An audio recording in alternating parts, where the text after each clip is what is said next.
Main event, Ciryl Gane versus Jon Jones for the heavyweight title. It's almost as good as it gets. It's almost as good as it gets.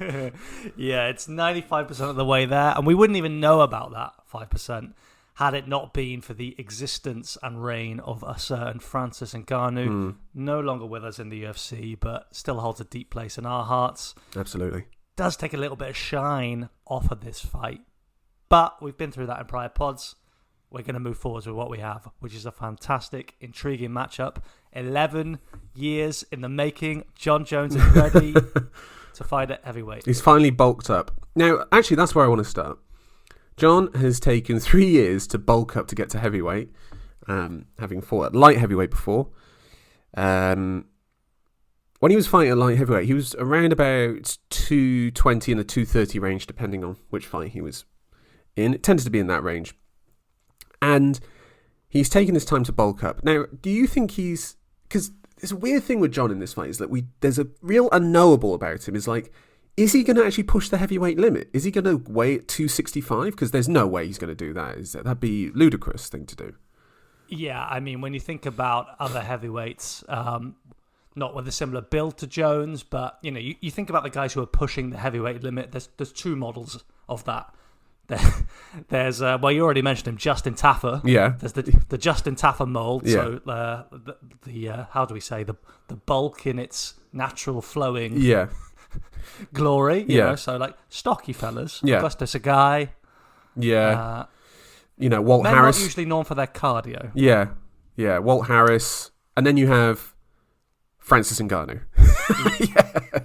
Well, and Ciryl Gane, he's getting up there as well. Just absolute units. Yeah. True cut. Ciryl Gane, he's coming in, 245, 250. He's floating around that limit. Yeah.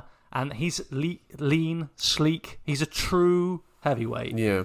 Jones, he doesn't have it. He doesn't have the build for that. Do you find this like a weird way? Like, if you were his coach, manager, would this have been the way that you would have suggested it to him? Because I always thought that when he moved up to heavyweight, actually being on the lighter side of the heavyweight limit is where I would have thought he would have been at his best. But is he thinking, like, I need to bulk up so that when I go for a takedown or when I land a shot, it's going to have this extra weight behind it?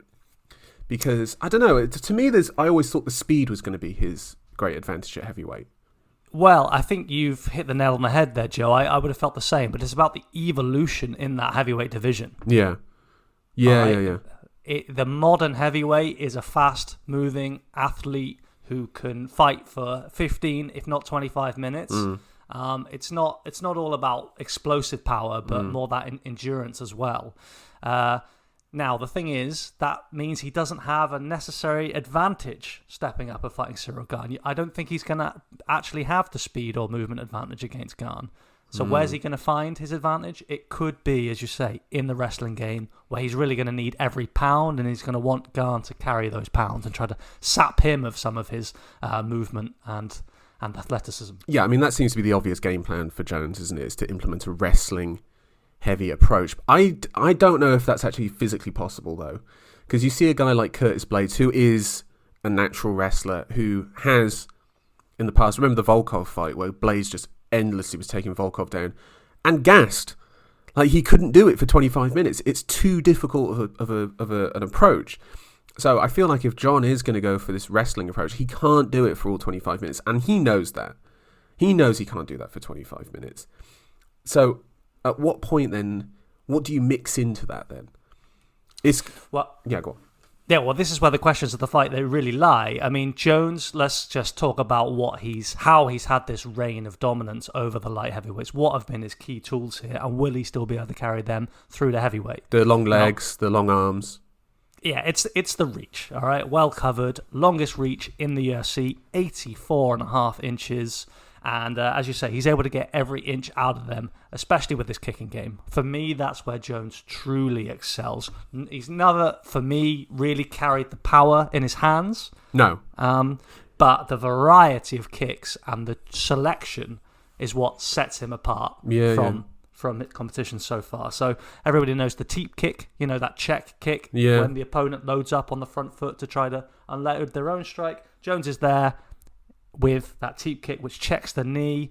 We saw him hyperextends the knee and sort of saw that happen to Reyes. Really, really upset him. And of course, there was a discussion at one point in Jones's career: should this kick even be legal? Such as the destructive power. Rampage was the one who sort of started pushing that narrative, wasn't it? Of like, that's dirty fighting. That and one other tool that Jones uses to measure the range and the reach, poking you in the eye. Yeah, exactly. yeah. He's always had like, this is the thing with Jones, is that like, he's a really nasty dude when he gets in there. Like, he's a really vicious not guy. just when he gets in there, Jones. Well, to be honest. All right. Let's okay. There's some stuff, obviously. You talk about this reach. There was also the other one that he did against Glover, which was when he basically fought Glover in just a clinch battle, and he would arm crank him standing up. It's kind of a bit of a dirty move, particularly in like jiu-jitsu and grappling like tournaments. It's considered a bit of like a dirty move, but Jones implements it. It's technically not against the rules. So is he doing something wrong, or is it dishonorable? Like, what do you really say about this? You mentioned the reach though. Like, he's got a reach of 84 inches, but Gane has a reach of 81. This is the first time Jones is going to be facing a guy who is like basically at the same sort of reach as him, who, I'll be honest, I think in terms of like a kickboxing side of this fight, I don't think he's going to have really be that surprised by anything by Jones, apart from those low leg kicks. And it's not like the classic low leg kicks that you really see. Jones doesn't really throw those. It is the teeps. It is that sort of like teep to the body. And that, I think, is going to be really important for both of these guys. Because Gane also, a lot of like his setups come through base attacks. So you saw it a lot in like particularly the Tuivasa fight, where he would be standing orthodox and then you'd flick this kick just to the body repeatedly over and over and over again. He did it against Volkov as well. Like, that's the thing I really like about Gane, is his variety of shots, of where he lands and where he throws to. Like, he does work the body, which, a lot of guys don't do that. Like, again, I'm looking here at the Volkov fight, 25% of the shots went to the body. Like, that's a lot more than most. Yeah, it's devastating, is what it is. Really upset Tuivasa, to the point where he was dropping his hands so low he couldn't take any more of those body kicks, that, of course, opened up a lot more options up top. Then he can come over the top with the hooks. As you say, he's got the reach as well. Very stiff, strong jab, which he kind of thrusts into piston-like for a heavyweight. Now, Jones isn't going to be used to that. Somebody jabbing him and then being back kind of on the edge of the range, back in safety. Yeah. It truly is a different type of test to Jones. Now, you mentioned him going to the wrestling. We should mention Gane's only loss in his career, was to Francis Ngannou, and it was via a wrestling-heavy approach, which came later in the fight. Really surprised us all. Gane, I suspect, hadn't given full attention to that in his camp. He certainly fought like he hadn't, because once he was on his back, Joe, didn't look like he knew a way to get out of it. Okay, hold on. You're talking about Francis Ngannou, though, who actually outweighs Gane by about 30 to 40 pounds. So I'm going to say to you, Tom, even Francis Ngannou, with a bit of wrestling, I think it's probably quite hard to get out from underneath. Stipe struggled. And Stipe's a better wrestler than Francis. I think we can acknowledge that in terms of like the technical ability. We've seen that. It's hard to get a man of that size off of you. The other thing is that the takedowns came off of strikes from Gane, particularly the high head kick, where Francis caught it and then just sort of like power slammed him to the mat. As Cormier said on commentary, the big Van Vader powerbomb. And it was that. The thing, though, when I rewatched that fight, I mean, Francis signposted the knees, and yet Gane didn't throw to the knees, and his coach was just like, he's faking you. The knees those aren't the issues. I guarantee it's not the issues. And it turns out it actually was. Like, is there a weird thing that maybe Gane was like, I'm going to fight the honourable way here. I'm going to beat this guy who I've known and respect, and I'm going to go out there and I'm going to beat him the honourable way. Well, this was a part of his approach to the Tuivasa fight. His coach, refresh me of his name. Fernand Lopez. Fernand Lopez, yeah, out of Paris, of course, with the history with Ngannou as well. Fernand Lopez was on record saying, going into the Tuivasa fight, he wants to bring the monster out of Gane. You got to go in there, you got to hurt people. It's not just a point-scoring kickboxing match. Yeah. And he was highlighting in the Tuivasa fight that, Gane took more risks. Yeah. And he was prepared to get her a little bit to get his shots off.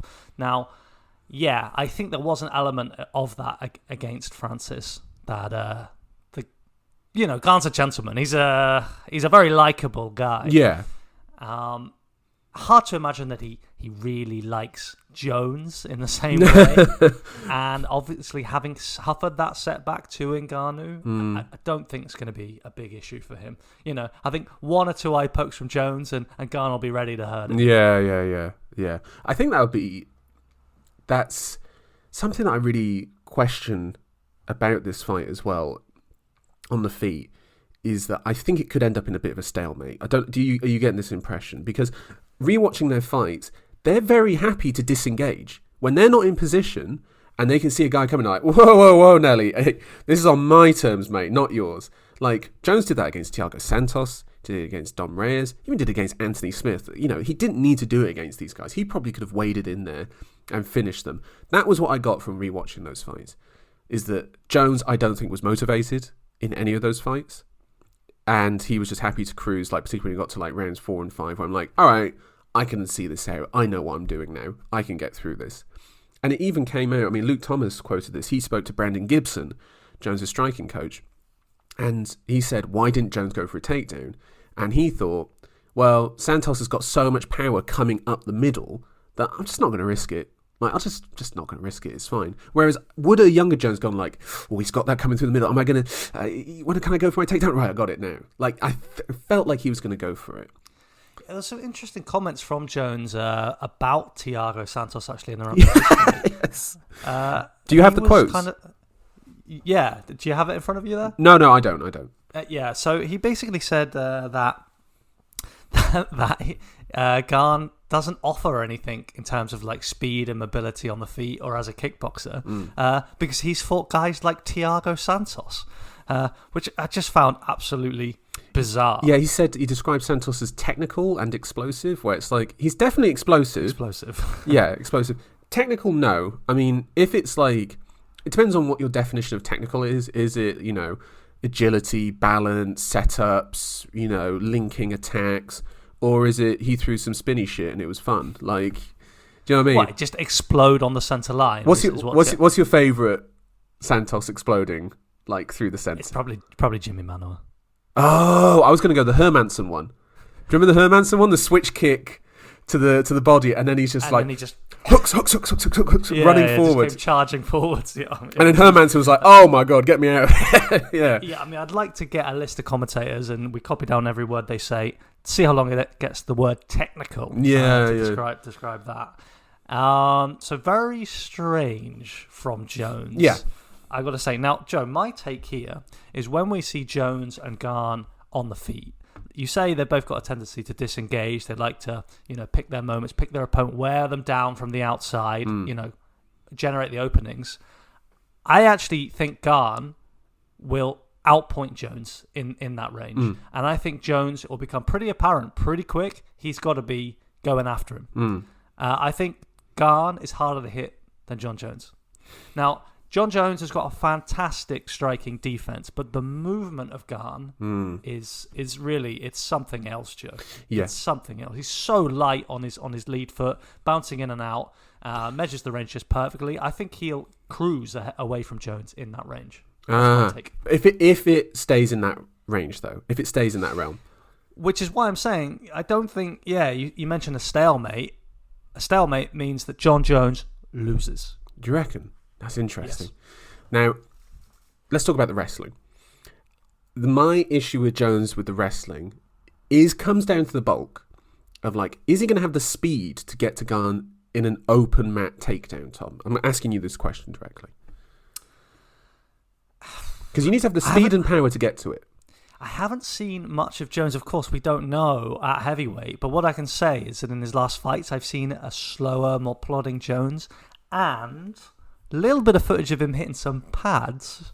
Oh, yeah. And it was put next to, what was it, the one for the Rashad fight? I haven't seen it spliced up with that, but I think it would be quite telling. Yeah, it was. like explosive and fast is not how I would describe what I saw from Jones. He was plodding, absolutely plodding. Yeah. So I think that's a big question mark against Jones. Do you think they put that footage out there knowing that people would react like that? Jones is there was a story, Anthony Smith talked about this, is that like Jones fucks with you throughout the week of the fight. Like he's calling you up in the middle of the night on your hotel room. Like he's messaging you, he's sending stuff to your room, like he's messing with you the whole time. Like he's doing these weird things, and it's just like, yeah, but like, is there a part of you that thinks that he's messing with him? Because I don't know, man. He's as I've said, and we talked about it briefly before recording, like watching that countdown. He's a weird dude. He's a weird guy. If you took the time to watch that countdown, you'll have seen footage of him with a dog. The dog thing, right? Yeah. And he was just relishing in the fact that he could choose how and where his dog would bite you. Yeah. And also that he had like the mastery of the dog to get it to stop. Yeah. Jon Jones is a scary, scary man. And I don't just mean that like this is a heavyweight dude. I mean like Jon Jones and his dog, late night, Albuquerque. Drinking. Oh, Lord. Yeah. Oh, Lord. Yeah. That was... The guy's got some serious issues. Yeah, that was the thing I also took from... because I went through Jones's timeline as well leading up to it. So it's like, whenever he's been active, and I mean 3 fights a year, 4 fights within 16, 18 months, he doesn't have these issues that come out. He doesn't have these things. It's when he slows down. It's when he... he had the hit and run incident, and he was out for a year, and then he had these weird incidents that kept popping up because he is... I think he's got some weird disconnect, I think. Like, I mean, we're getting into some weird psychology thing here when I want to talk about the wrestling, but he's got this weird disconnect of, like, I feel like he doesn't have empathy for people. No, he doesn't. He doesn't have any empathy. I would love to see a psychologist break down just the way he talks about others, about himself. There was about God. Yeah, there was a fascinating interview with a guy who was working with Jones on his strength and conditioning, who Jones sacked, and he basically tricked this guy into making a mistake and then fired him and yelled at him and embarrassed him in front of everyone. And this guy was like, basically, Jones did this thing of like, oh, let's do like a water chugging contest because we need to get hydrated. And like, they kept chugging this water, and he was just like, and guys were like, needs to go for a piss.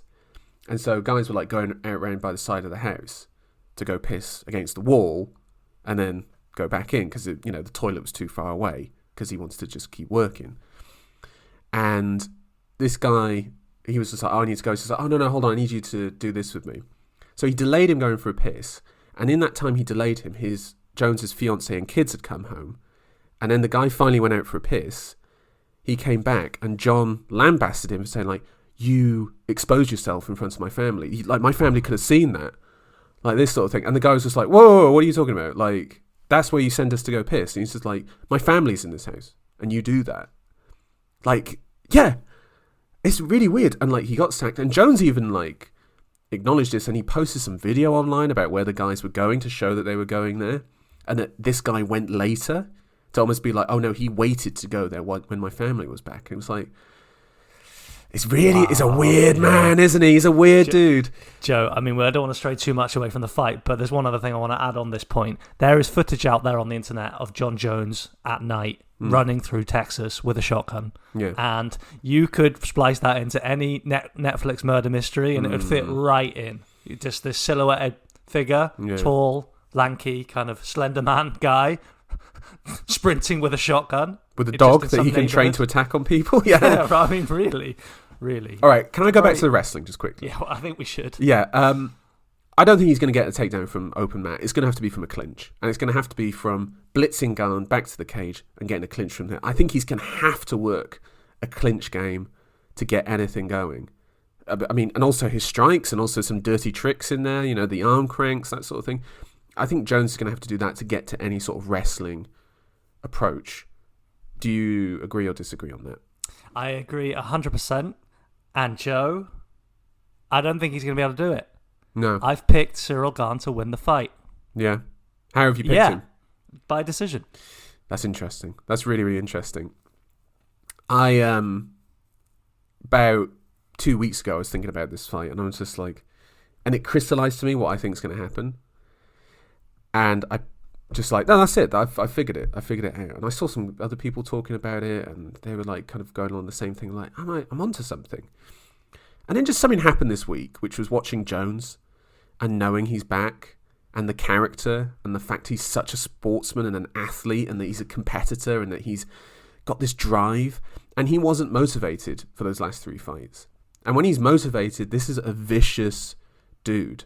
This is a very dangerous fighter and a very dangerous human being.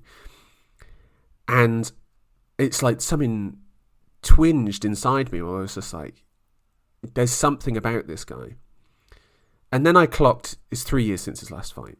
And he's bulked up 40 pounds of muscle. And he was getting slower anyway. And now he's facing a guy who's the absolute epitome of modern heavyweight MMA. Of Tom Aspinall. Of even, and I know it's a bit of a joke, but stick with me here, Sergey Pavlovich. Do you know what I mean? Of like guys who are quick guys. Ciryl Gane by decision. My days, Joe. I thought you'd be a mark for Jones, and to be honest, I went to bed last night very confident that Jones was the pick for me. Yeah. I went to the toilet briefly before this pod to clear my thoughts, came back ready to switch my decision over to Jones, and resisted the temptation. Hell of a fight. Can't wait to see it. I think this could be quite a boring fight. Yeah, but it's about the positioning. It's about what it means for the sport. The drama of it as well. The heavyweight. Of course. And hold on, I'm talking, brother. We're all about the drama. All about, or at least I'm all about the narrative.